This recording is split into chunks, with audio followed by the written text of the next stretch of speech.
말씀은 마가복음 3장 31절로 35절까지는 말씀입니다. 하나님 나라의 영적 가족, 하나님 나라의 영적 가족이라고 하는 제목으로 하나님 말씀 드리기를 원합니다. 이 땅에 기독교가 상륙한 지는 카톨릭으로부터 치면 200년이 넘었고 개신교 자체로 보면 100여 년이 넘었습니다. 기독교가 상륙할 때 가장 먼저 부딪힌 것은 유교를 바탕으로 둔 전통 윤리였다는 것입니다. 전통 윤리가 기독교를 향해 던졌던 심각한 질문이 뭐냐? 과연 기독교에는 교도관이 있느냐라고 하는 것이었어요. 사실 본문을 피상적으로 읽어본다면 기독교 교도관의 실제를 의심할 만한 모습이 나타난다는 것입니다. 아들을 걱정하는 어머니 마리아와 형을 걱정하는 동생들이 예수님을 만나려고 면회를 요청했습니다. 근데 예수님은 뭐라고 대답하냐? 오늘 33절로 35절에 보면 누가 내 어머니이며 동생들이냐? 누구든지 하늘에 계신 내 아버지 뜻대로 하는 자가 내 형제요 자매요 어머니니라 라고 아주 냉정하게 대답을 하는 거예요. 그러나 이 말씀 하나만 가지고 예수님께 교도관이 없었다라고 생각하면 안 된다는 것이지요. 우리가 어떤 사실을 가지고 결론을 내리자면 한 사건, 한 에피소드를 가지고 말하기보다는 전체적인 안목으로 접근해야 하기 때문이라는 것입니다.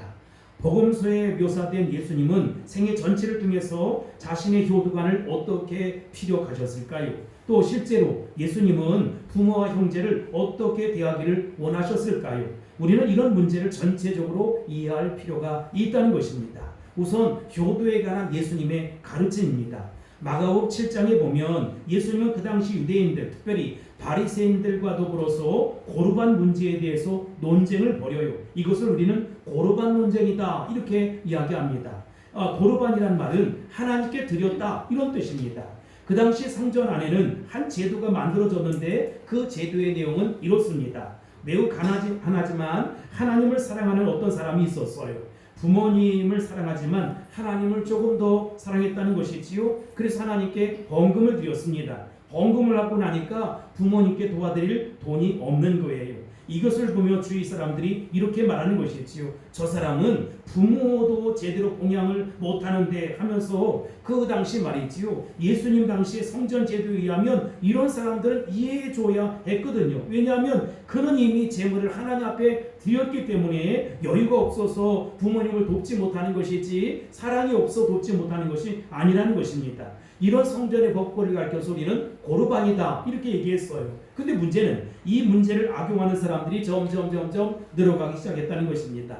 부모를 내팽개치고 나몰라라는 사람들이 고르반의 제도를 악용했던 것이지요. 부모를 섬기지 않고 모른 척하다가 주변 사람들이 어떻게 부모에게 그럴 수 있느냐라고 이야기하면 고르반 제도를 핑계 삼아서 나는 하나님께 많은 물질을 드렸기 때문에 부모님을 도와드릴 여력이 없습니다. 돈이 없습니다. 라고 대답을 했어요.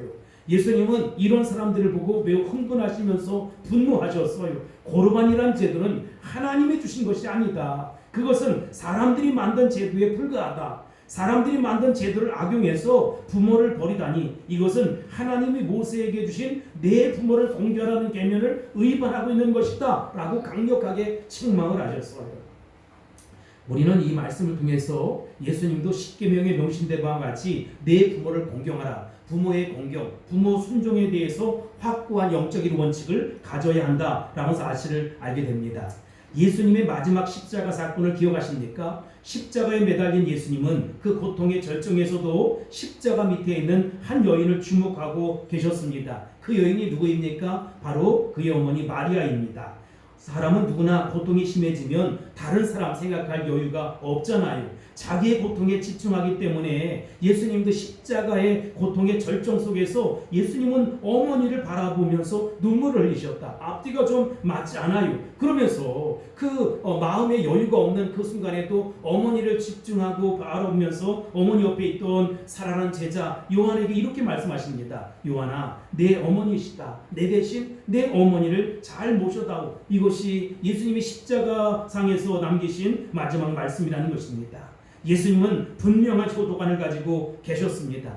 예수님의 수제자 베드로보다 더 위대한 사도라고 하는 바울 사도는 디모데전서 5장 8절에서 누구든지 자기 친족 특히 자기 가족을 돌보지 아니하면 믿음을 배반한 자요 불신자보다 더 악한 자니라 이렇게 말씀하고 있어요. 오늘 우리는 본문을 어떻게 이해하겠습니까? 본문의 사건과 영적인 교훈을 우리 주님께서 주신 이유가 도대체 뭘까라고 하는 것입니다. 한 성경학자는 이렇게 얘기합니다. 이 본문을 주신 이유는 가족 간의 지평을 넓히기 위함이다. 이렇게 얘기했어요. 자기를 사랑하시는 것이 잘하는 일입니까? 못하는 일입니까? 여러분, 자기를 사랑하는 게 잘하는 일이에요? 못하는 일이에요? 잘하는 일이지요. 성경은 자기 사랑을 가르칩니다. 예컨대 이웃 사랑하기를 어떻게 하래요? 내 몸과 같이 하라는 것입니다. 나를 아끼는 것, 나를 소중히 여기는 것 매우 중요한 일입니다. 자기를 사랑하는 것이 필요하고 중요하다 이 말이지요. 자기를 소중히 여길 줄 모르는 사람은 자존감이 낮은 사람, 자기를 학대하는 사람, 인생에서 성공할 수 없다는 것입니다. 자기를 사랑해야 한다는 것입니다. 그러나 묻겠습니다. 자기만 사랑하는 사람을 어떻게 생각하십니까? 자기만 사랑하는 사람은 죄를 짓는 거예요. 나를 사랑하는 것 잘못된 것이 아니지만 나를 사랑한 나머지 이웃을 나 몰라라 하고 피해를 주고 아픔을 주고 고통을 준다면 자기 유익을 위해서 이웃을 짓밟아 버린다면 이웃에게 많은 피해를 준다면 그건 분명 죄라는 것입니다. 자기 사랑은 필요하지만 자기만 사랑하는 것은 죄라는 것입니다. 민족을 사랑해야 합니까? 사랑하지 말아야 합니까? 우리 대한민국을 사랑해야지요. 그것은 우리 국민들이 국가적인 의무예요. 그것은 필요한 것이고 중요한 것입니다. 그러나 이런 것은 어떻게 생각하십니까? 자기 나라만 사랑해서 자기 나라 이익을 위해서라면 이웃 나라는 짓밟아버리고 그렇게 뭉개버리는 것 잘하는 일입니까? 못하는 일입니까? 잘못하는 일이지요. 성경은 죄라고 이야기합니다. 오늘날 기독교 신학에서 우리가 경계해야 할 사상 중에 하나는 자민족 중심주의입니다. 요즘 미국의 관세 때문에 모든 나라를 어렵게 하고 고통스럽게 해요. 자기 민족만 알고 자기 민족만을 위해서 이웃 나라는 어떻게든지 이웃 나라에 어떤 고통과 아픔이 있든지 짓밟아 버리는 것이 하나님의 뜻일까요? 하나님의 뜻이 아닐까요? 그건 하나님의 뜻이 아니지요. 죄를 짓고 있는 것입니다. 질문을 바꿔보겠습니다. 가족을 사랑해야 합니까? 사랑하지 말아야 합니까? 당연히 사랑해야지요. 그건 중요합니다. 그러나 자기 가족만 사랑하는 것은 어떻습니까? 그것은 잘못이라는 것입니다. 내 가족의 유익을 위해서 이웃은 얼마든지 짓밟을 수 있다, 무시할 수 있다라고 하는 태도는 분명 죄라는 것입니다. 우리는 그래서 가족의 지평을, 가족이 도대체 어디까지 가족이냐라고 하는 지평을 넓힐 수 있어야 한다라고 하는 것입니다. 우리가 십자가 복음을 듣고 예수님을 구주로 영접하는 순간 우리에게 일어나는 놀라운 영적인 변화가 있습니다. 영적인 사건이 있습니다. 그것은 만유를 창조하신 하나님을 뭐라고 부르느냐? 아버지라고 부른다는 것입니다. 저도 하나님을 누구라고 불러요? 아버지라고 부릅니다. 여기 가까이 계시는 찬양대들도 기도하는데 뭐라고 얘기하냐? 하나님을 누구라고 불러요? 아버지라고 부릅니다. 그러니까 저와 우리 찬양대의 촌수는 어떻게 되는 것입니까? 형제입니다. 형제요? 자매라는 것입니다. 보이지 않는 영이신 하나님이 그러나 역사의 주인이시며 전능하신 하나님을 우리 모두는 다 아버지라고 부른다는 것이지요. 여기 모여있는 모든 사람들은 육신의 혈육은 어쩔지 모르지만 영적으로는 다 형제요 자매라는 것입니다. 다시 말하면 우리는 하늘나라의 로열 패밀리라는 것입니다. 이것은 혈통과 혈연 관계를 초월하는 것이지요. 그리고 인종을 초월합니다. 예수 믿는 순간 모든 사람은 예수 그리스도 안에서 한 가족이라는 것입니다. 오늘 처음으로 이렇게 교회를 찾아왔는데 쭈삣쭈삣하고 좀 낯설고 그렇지요. 그래도 여러분 우리 예수 안에서 한 가족이라는 것입니다. 영적인 가족이라는 것입니다. 그러니 얼마나 큰 특권입니까? 사람들이 어렸을 때는 약간 왕자병, 공주병이 있어요. 그래서 왕자병을 꿈꾸고 공주병을 꿈꾼다는 것입니다. 실제로 여러분 우리가 영적으로 거듭나 하나님의 자녀가 되면 예수 믿고 거듭나 하나님의 자녀가 되면 우리는 다 하늘나라의 왕이요 왕자요 공주라는 것입니다. 이 얼마나 큰 자부심인지 알 수 없어요. 세상에서 내가 내놓을 명함이 있는지 없는지 모르지만 하나님 나라에 우리는 왕자요 공주라는 사실을 꼭 명심하시고 기억하시기 바랍니다. 그러나 중요한 질문이 있습니다. 우리는 어떻게 그러면 주님의 자녀다운 자녀, 예수 그리스도의 제자다운 제자, 주님의 영적인 가족이 될 수 있을까라고 하는 것이지요. 세 가지 모습으로 이야기해 보겠습니다. 첫 번째, 주님의 가족이 되려면 영적인 체험이 있어야 된다는 것입니다. 무슨 체험이요? 영적인 체험. 사람들이 기독교 신앙의 문을 두드리는 순간 많은 신앙의 체험, 영적인 체험의 세계로 들어가는 것입니다. 기독교 신앙은 실로 다양한 영적인 체험을 제공한다는 것이지요. 그러나 사람마다 다 다릅니다. 다양한 체험을 하기 때문에 그렇습니다. 그런데 어떤 체험은 나에게는 필요하지만 다른 사람에게 필요 없는 것이 있어요. 예를 들어 볼까요? 방언 같은 것이 그렇다는 것입니다. 성경은 이렇게 얘기합니다. 다 방언을 말하는 자이겠느냐? 이렇게 얘기해요. 하나님 모든 사람에게 방언의 은사를 주지 않는다는 것입니다.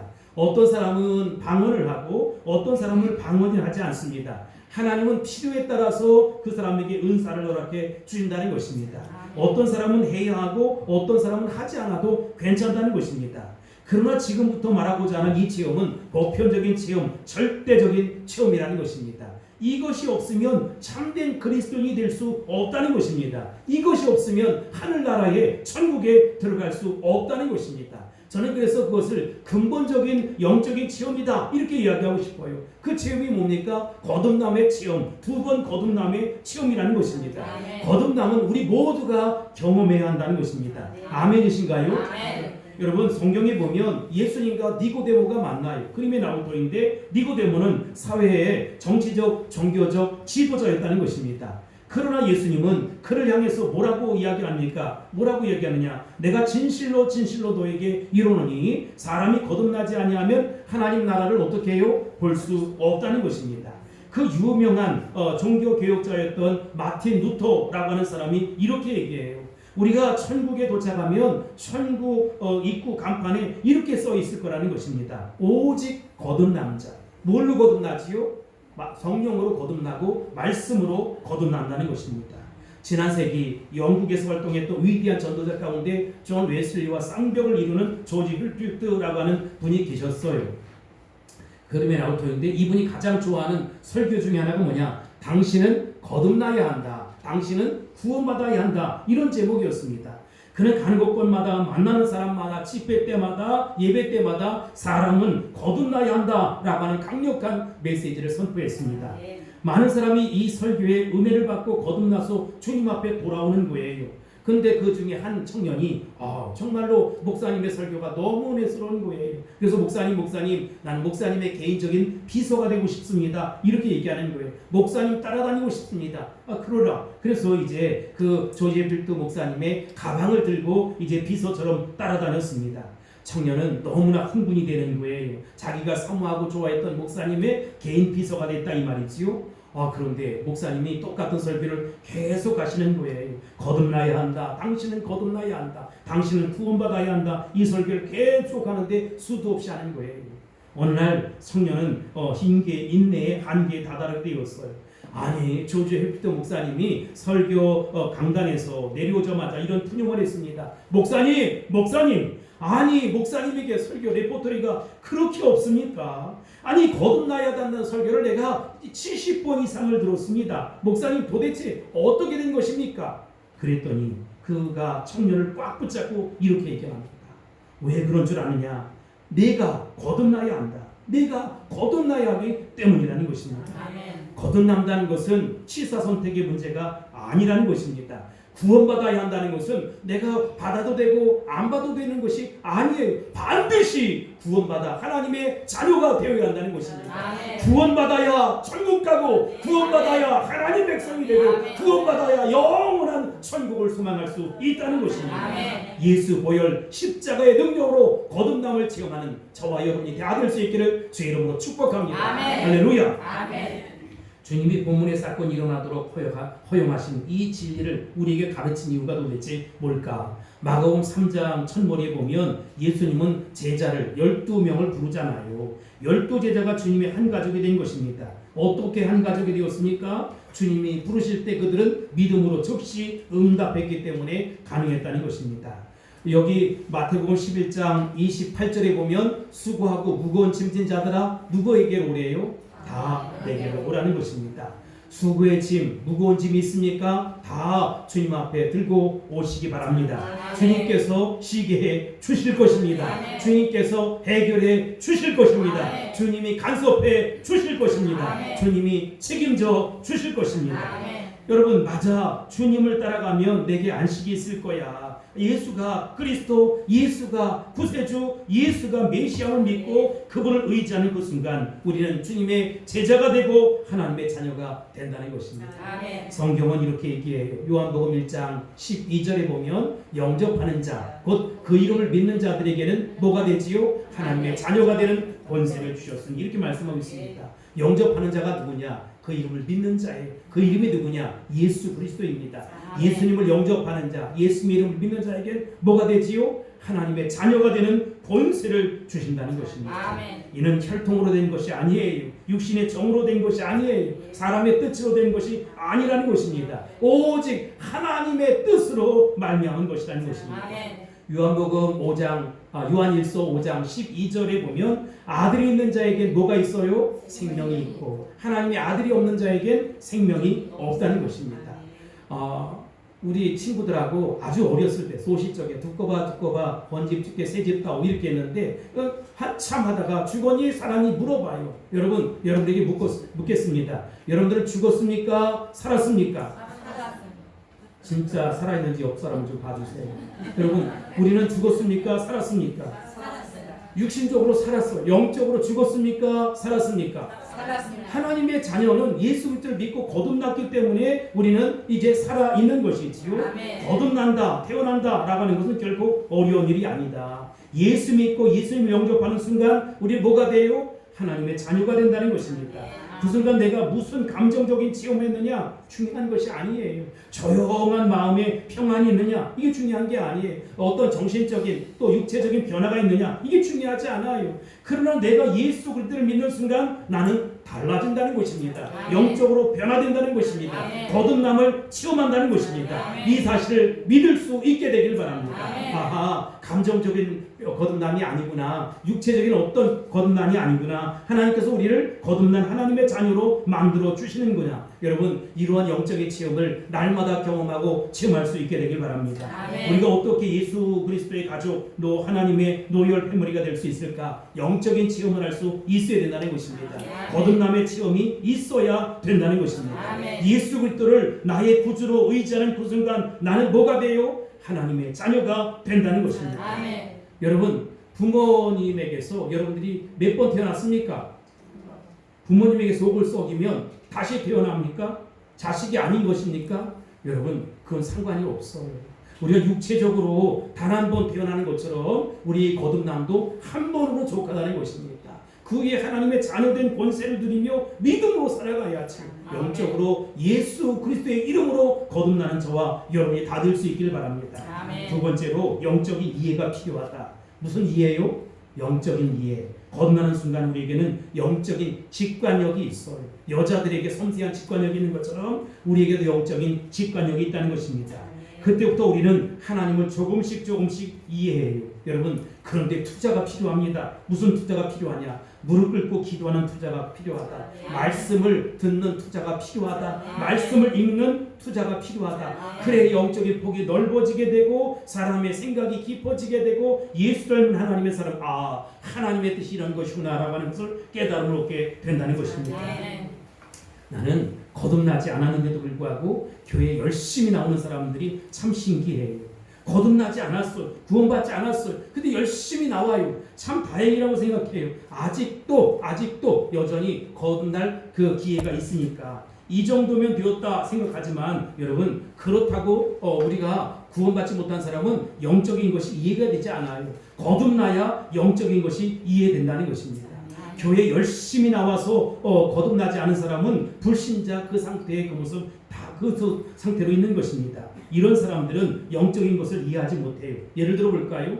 요한복음 3장에 보면 예수님과 니고데모의 그 만남이 있습니다.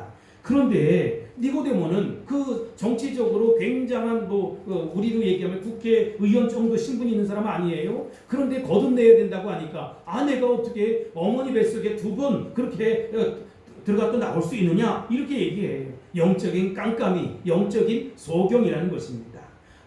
성경 공부를 하다 보면 여기 그림이 나왔었는데 사마리아 여인 이 얘기를 하면 잘 이해 못하는 사람이 있어요. 참 똑똑한 사람인데 영적으로 이해가 되질 않아요. 여러분 이런 얘기입니다.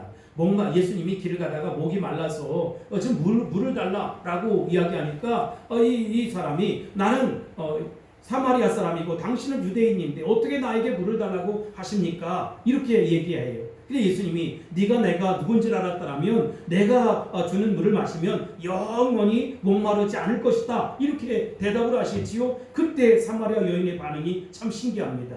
우리가 조상 대대로 여기에 있는 우물들을 먹고 살았는데 당신은 이것 말고 더 신기한 생수가 쏟아져 나오는 다른 약수터를 아십니까? 라고 엉뚱한 이야기를 하는 것이지요. 왜 그렇습니까? 영적으로 이해가 되지 않은 것입니다. 요한복음 6장에도 보면 보리떡 5개, 물고기 2마리 사건이 있어요. 보리떡 5개, 이 물고기 2마리를 가지고 베스데 광야에서 몇 명이 먹었습니까? 무려 10,000명이 먹었다는 것입니다. 여러분 이 기적을 행하시고 난 이후에 예수님이 이렇게 말씀하시는 거예요. 내가 곧 생명의 떡이다. 내가 하늘나라에서 온 떡이다. 나를 먹는 자는 영생하리라. 이런 말씀을 주셨어요.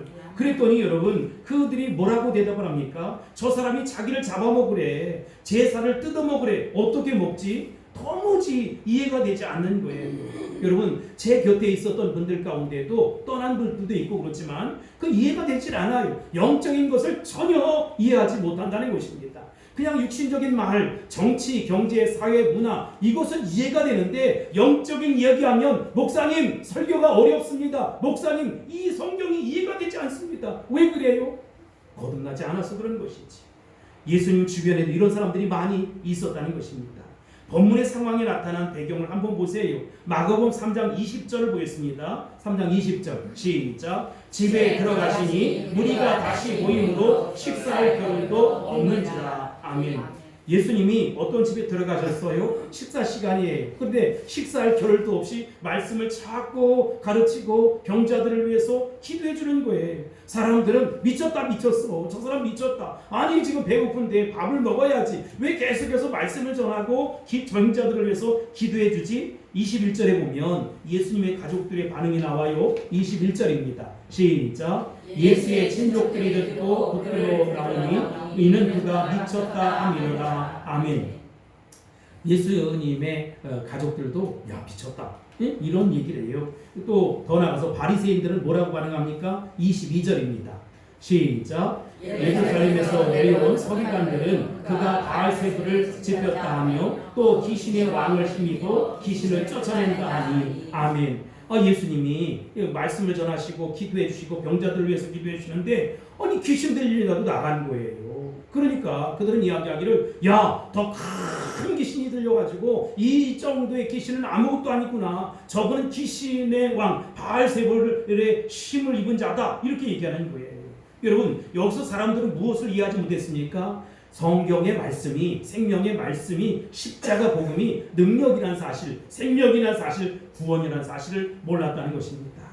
여러분 이 말씀을 나누면서 밤을 새워 보였습니까? 진리의 말씀을 전하는 감동을 하십니까? 이웃을 섬기는 감동을 하십니까? 고통당하는 이웃을 위해 기도할 때 그들의 마음이 치유를 경험하고 인생에서 새 힘을 얻는 모습을 여러분 그 모습을 바라보면서 참 감동이 넘친다. 정말 은혜가 넘친다. 이런 경험을 해보셨습니까? 이런 하나님의 나라의 영적 사역을 이해하지 못하는 사람들이 눈에 보면 예수님이 어떻게 보일까요? 저 사람 미쳤어. 미쳐도 단단히 미쳤어. 이런 생각을 할 것입니다. 음악을 이해하지 못하는 사람, 음악이 악이 되는 것이지. 클래식 음악을 들려줘도 시끄럽다 이야기하는 사람, 제가 어느 날 그 버스를 한번 탄 적이 있어요. 보통 버스를 잘 타지 않는데 버스를 타고 가는데 이 차에서 말이 버스가 나오던데 고상한 참 신기도 해가지고 여기 버스 사진을 찍어서 인터넷에 있었던 일이에요. 아니 클래식 음악이 나오는. 그랬더니 거기 승객들 가운데 대부분의 사람들이 뭐야 음악이 시끄러 꺼 이렇게 얘기하는 거예요. 운전사가 클래식 음악을 틀어주니까 시끄럽다는 거예요. 음악을 이해하지 못하는 것이지. 예전에 우리 교회 자매 가운데 하나가 음악 그림을 그리는 친구가 있었어요. 대학교 동아리에서 이거 어쩌고 봉사를 다니는 거예요. 벽에다가 무슨 낙서를 하는 건지 저는 전혀 이해하지를 못해요. 근데 어찌 엄마는 이 딸이 너무 대견한 거예요. 그래서 그 딸이 그린 그림을 막 보여주면서 생난리를 치는 거예요. 내가 볼 때는 아무것도 아니야. 그래서 어느 날 그 자매를 불러서, 야, 나는 지금 네가 그린 그림이 도대체 이해가 되지 않는다. 도대체 무슨 마음으로 그림을 그리냐? 아니, 그림을 그리려면 산도 그리고 나무도 그리고 사람도 그리고 집도 그리고 좀 그려봐라. 내가 이해할 수 있는 그림을 그려봐라. 이렇게 얘기했어요. 그랬는데 여러분, 그 어머니가 보여준 그 그림은 내가 얘기했던 거 다 그리고 난 이후에 하얀색으로 막 칠해버리는 거예요. 그런 동영상이에요. 신방을 갔더니 그 애가 그린 그림이 이렇게 벽에 그려져 있더라고요. 그래서 내가 물었어요. 야, 저 그림이 도대체 뭘 의미하는 거냐? 목사님 보셨잖아요. 산도 그리고 집도 그리고 나무도 그리고 다 그리고 난 이후에 흰색으로 덮어버렸다는 거예요. 봤지. 근데 도대체 무슨 그림이냐라고 그랬더니 이해를 못하세요. 난 이해가 되지 않는 거예요. 이해가 되지 않아요. 제가 무슨 뜻을 가지고 이 그림을 그렸는지 난 전혀 이해가 되지 않아요. 아까 산도 있었고 그리고 강도 있었고 바다도 있었고 이것저것 다 있었는데 하얀 거로 다 덮어버리니까 도대체 무슨 그림인지 이해할 수가 없어요. 그냥 흰색이에요. 여러분, 그렇습니다. 하나님 나라의 영적 비밀을 볼 수 없는 사람들에게는 전혀 영적인 것이 보이지 않는 거예요. 그래서 교회 다니는 사람들이 미친 사람처럼 취급을 당하는 것입니다. 그러나 미친 것이 꼭 나쁘진 않다. 제대로 미쳐야 된다는 것입니다. 여러분, 유명한 에디슨 사진이 나올 거예요. 에디슨은 한참 발명에 열중할 때는 한 끼도 먹지 않고 그 발명품이 나올 때까지 연구를 했다는 것입니다. 가족들은 아내마저도 이 사람은 미쳤어, 저 사람은 미쳤어, 이런 얘기를 했다는 것입니다. 그 유명한 그 옆에 핸델의 메시아를 작곡했잖아요. 메시아를 작곡할 때 무려 20일 동안 한 끼도 먹지 않았다는 거예요. 그는 그 작곡을 하면서 하늘나라의 환상을 보았다는 것이지요. 그러니까 밥 먹는 것도 잃어버린 것이지요. 사람들은 핸델이 요즘 빚을 많이 져서 완전히 돌아버렸다, 미쳤다, 사이코다, 이런 얘기를 했다는 것이지요. 그러나 그런 미친 사람들을 통해서 역사가 이렇게 새로워지는 것입니다. 따지고 보면 모든 사람들이 다 어딘가에 미쳐 있어요. 어떤 사람은 섹스에 미쳐 있고, 어떤 사람은 마약에 미쳐 있고, 어떤 사람은 도박에 미쳐 있다는 것입니다. 여러분, 그런데 진리의 말씀, 생명의 말씀에 미쳐 보셨습니까? 사람을 사랑하는 일에 미쳐 보셨습니까? 하나님 나라 천국 복음을 전하는 일에 미쳐 보셨습니까? 이것을 이해할 수 없는 사람들은 당연히 저 사람은 미쳤다라고 이야기하는 거예요. 바울 사도는 고린도 교회 성도들에게 고린도전서 2장 14절에 이렇게 얘기합니다. 육에 속한 사람은, 다시 넘겨주세요. 육에 속한 사람은 하나님의 성령의 일들을 받지 아니하니 이는 그것들이 어리석게 보임이요 또 그는 그것들을 알 수도 없나니 그런 일들은 어떻게 해요? 영적으로 분별되기 때문이다. 우리가 어떻게 주님의 영적인 가족이 될 수 있느냐, 어떻게 주님과 통할 수 있느냐. 여러분, 가족끼리 통하지 않는 비극이 있잖아요. 남편과 아내가 통하지 않아요. 부모와 자식이 통하지 않아요. 미칠 지경이에요. 이 비극적인 사건 아니겠습니까? 우리가 하나님의 자녀라고 오늘 나와서 예배드리는 거예요. 하나님과 통할 수 있게 되길 바랍니다. 네. 하나님의 심정을 이해할 수 있게 되길 바랍니다. 네. 하나님 아버지의 마음을 알 수 있게 되길 바랍니다. 네. 알면 미치는 거예요. 흥분이 되는 거예요. 그래서 말씀을 읽고 또 읽고 듣고 또 듣고 그 말씀 앞에 헌신하고 결단하고 기도하고 그러다 보니 사람이 폭이 넓어지고 깊어지고 새로워지는 것입니다. 그러한 성도가 다 될 수 있기를 주의 이름으로 축복합니다. 마지막 영적인 가족이 될 수 있는 세 번째 방법이 뭐냐? 영적인 목표가 있어야 된다는 것입니다. 여러분 다 연애해 보셨지요? 아유, 나는 동정녀예요. 이런 사람도 있을 거예요. 여러분 연애해 보셨어요? 나는 한 번도 남자 손을 붙잡은 적이 없어요. 여자 손을 잡아본 적이 없. 이런 분들이 한 2명쯤 있는 것 같아요. 근데 여러분 대부분 다 연애해 보셨지요? 연애할 때 가장 많이 이렇게 움직이는 게 뭐냐면 눈이에요. 다른 사람들은 몰라요. 근데 두 사람들은 뭘로 얘기해요? 눈으로 말해요. 살짝이 얘기해요. 그럼 다 통하게 돼 있어요. 그래서 한 시인은 이렇게 얘기합니다. 우리는 사랑할 때 서로의 눈을 보고 있었죠. 그러다가 결혼하고 가정을 이룹니다. 여러분, 그러나 부부가 된 우리는 공동의 목표를 바라봅니다. 이런 얘기를 했어요. 결혼하고 나면 눈으로 말할 필요 없어요. 뭐 눈으로 얘기 안 해도 다 알아듣게 돼 있어요. 뭐 못 알아들어요. 그건 어쩔 수 없어요. 그냥 그렇게 사세요. 그러니까 정작 결혼하고 나면 쳐다볼 일이 별로 없지만 여러분 중요한 것은 가족이 공동의 목표가 있어야 된다는 거예요. 우리 가족은 이렇게 빌리 그레이엄 목사님이 있습니다. 담남에 그런데 빌리 그레이엄 목사님은 세계 복음화의 원동력이 수많은 나라에 가서 십자가의 복음을 전했어요.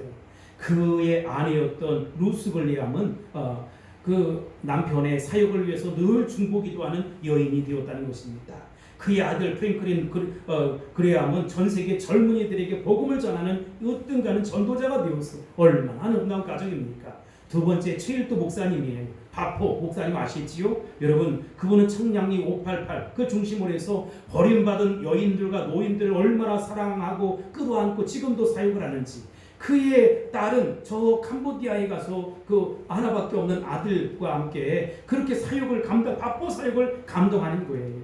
저 경기도 광주와 강원도 원주의 가나 농군학교, 여기 김용기 장로님을 기억하십니까? 그의 아들 김종일 목사님, 김범일 장로님은 아버지의 뜻을 따라서 농촌을 잘 살게 하려고 재건하는 운동에 최선을 다한다는 것입니다. 이 세 가정 얼마나 아름다운 가정입니까? 여러분 가정에 이렇게 놀라운 공동의 목표가 있느냐 이 말이 있지요. 오늘 본문의 결론의 마지막 말씀은 35절입니다. 35절입니다. 안 나왔어요? 35절. 누구든지 하나님 뜻대로 가는 자야 내 형제요 자매요 어머니니라 이렇게 말씀하고 있어요.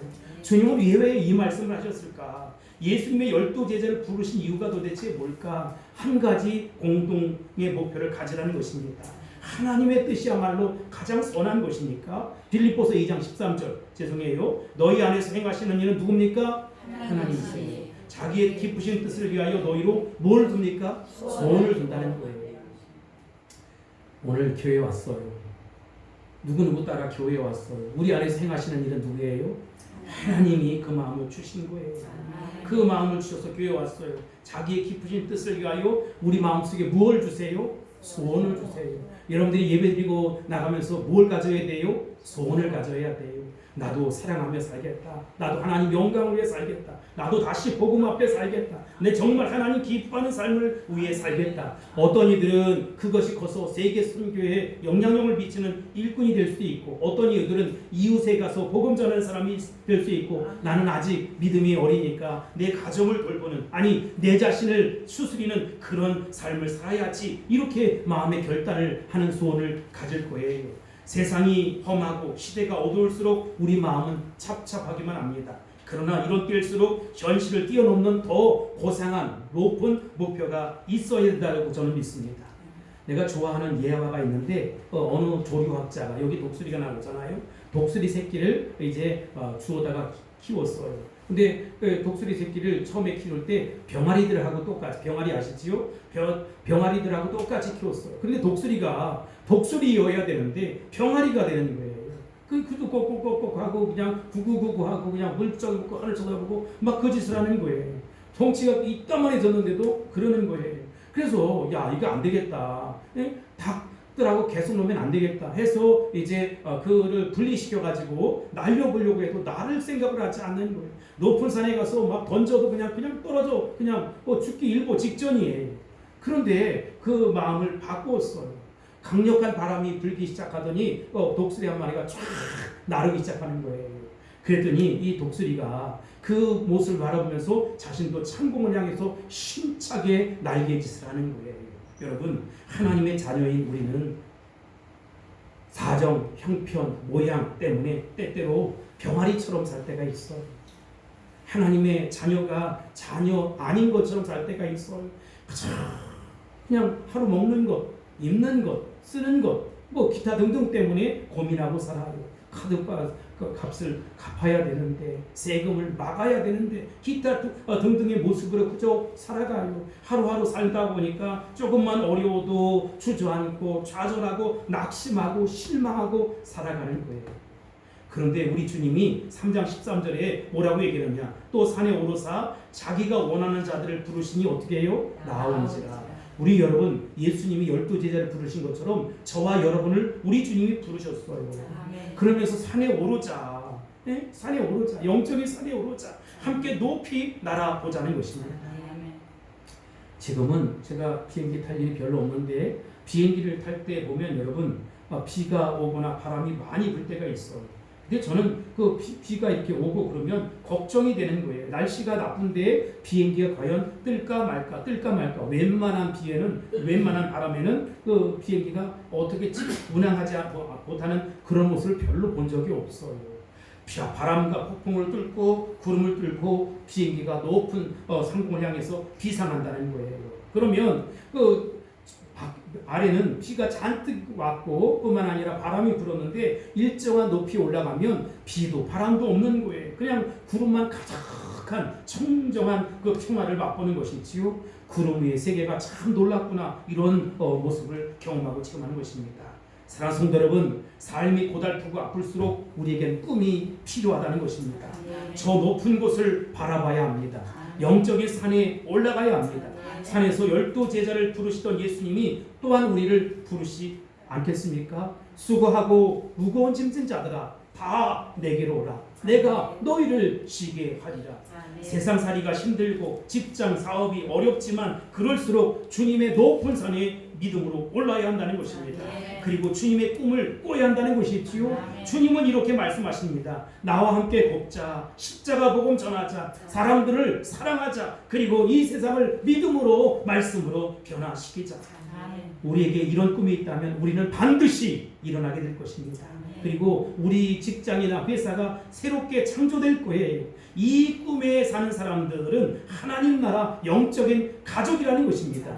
우리는 여러분 하나님 나라의 왕자요 공주라는 것입니다. 하나님의 노열 패밀리라는 것입니다. 내가 하나님의 자녀인데, 하나님의 아들인데, 하나님의 딸인데, 이런 자부심, 프라이드를 가지고 살아가야 한다는 것입니다. 하찮은 것 때문에 눈물 짓고, 하찮은 것 때문에 한섬 짓고, 하찮은 것 때문에 좌절될 모습으로 살아가면 하나님의 자녀의 모습이 아니라는 것입니다. 여러분의 심령을 깨울 수 있게 되길 바랍니다. 일어나라, 일어날지어다, 깨어라, 깨어날지어다. 하나님 영광을 위해서 살아갈 수 있게 되길 바랍니다. 나는 침체된 모습으로 살아갈 수가 없습니다. 나는 이렇게 속상한 모습으로만 살아갈 수 없습니다. 왜냐하면 나를 향한 하나님의 계획이 있다는 것입니다. 하나님의 놀라운 계획이 있다는 것입니다. 그러니 새로운 꿈을 꾸시기 바랍니다. 새로운 역사를 창조할 수 있게 되길 바랍니다. 여러분의 힘이 아닌 우리 주님이 도와주시는 힘으로 새로운 역사를 창조할 수 있게 되기를 주의 이름으로 축복합니다. 축원합니다. 선포합니다. 할렐루야. 기도하겠습니다. 고마우신 아버지 하나님, 감사합니다. 영광 받아 주옵소서. 피 묻은 복음으로 함께해 주셔서 우리의 심령이 오늘 일어설 수 있게 도와주시고, 내가 하나님의 나라의 왕자요 공주란 사실을 다시 한번 확인하고 돌아가는 시간 될 수 있도록 도와주옵소서. 예수님의 이름으로 간절히 기도합나이다. 아멘.